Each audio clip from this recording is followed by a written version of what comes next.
Yeah, I'm Sadish Kumar, Assistant Professor, Department of Information Technology, Sri Kalishwari College, Autonomous, Sivagasi.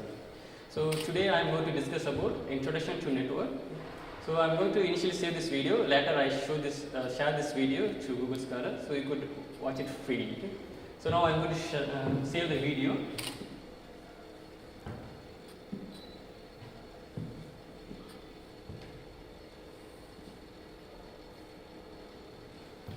Okay. So I take an example of computer network and show how things in the network actually works. Okay. So assume this is the network. You are in India, so some region in India. This is one of the network Airtel or Jio network. So inside the network there are so many hosts are available. So one of the hosts is going to be a computer.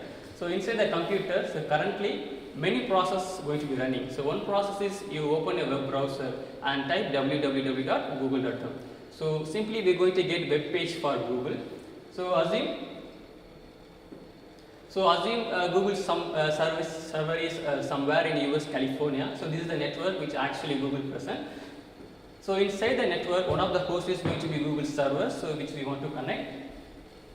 So inside the host there is a process which we want to connect, so which means request from our process from home to reach the process of Google. Okay. So in this communication there are 3 steps are required. Okay. So in order to reach this, first our request has to reach the target network, thereafter the host, thereafter the process. Okay.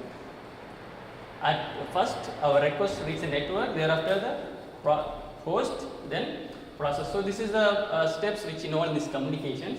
So to get the web page, I simply give www.google.com. So google.com is actually a domain name. So using of this domain name, I have to identify the network and host as well as process.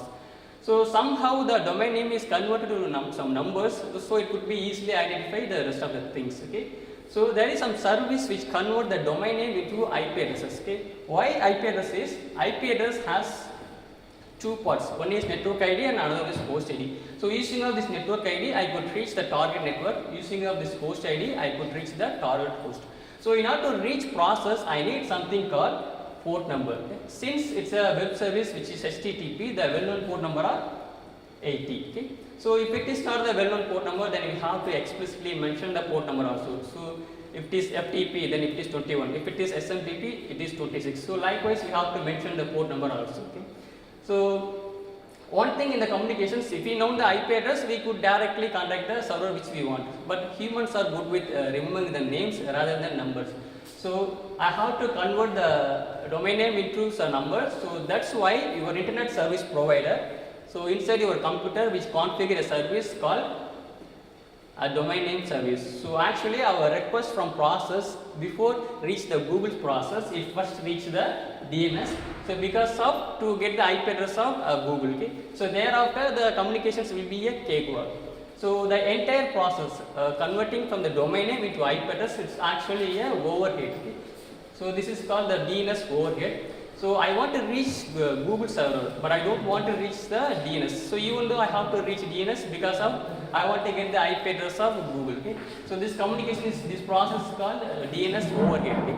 So one main thing in this communication is IP address. Okay. So let's talk about IP address.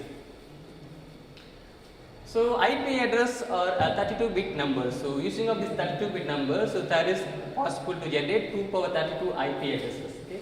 So initially the computer network are used for network like ARPA and others. They split the IP address into some static manner, which is 8-bit for network ID and 24-bit for host ID. So using of this 8-bit for network ID, so I could generate 2 power 8 is equal to 256 IP addresses. So similarly, using of this 24-bit for host ID, I could generate 16 million IP addresses. Okay. So in the early stages like 1970s and 1980s, the networks are very, very small. So every color is going to be in any one of network. So the network is good. But if you take nowadays cities like Chennai or Hyderabad, in a single city there are more than 256 IP addresses or 256 networks are available. So this is not clearly scalable to nowadays. So even though if you buy one network of this size, you are going to get for 16 million IP addresses for 16 million hosts for every single network. So network like NASA or Pentagon, so no one has this much of requirement of system. So this is not clearly scalable. So that's why they move to the next system. It's a classful computer network. Okay, thank you. So thanks for watching. So like this, I share this video on Google Classroom.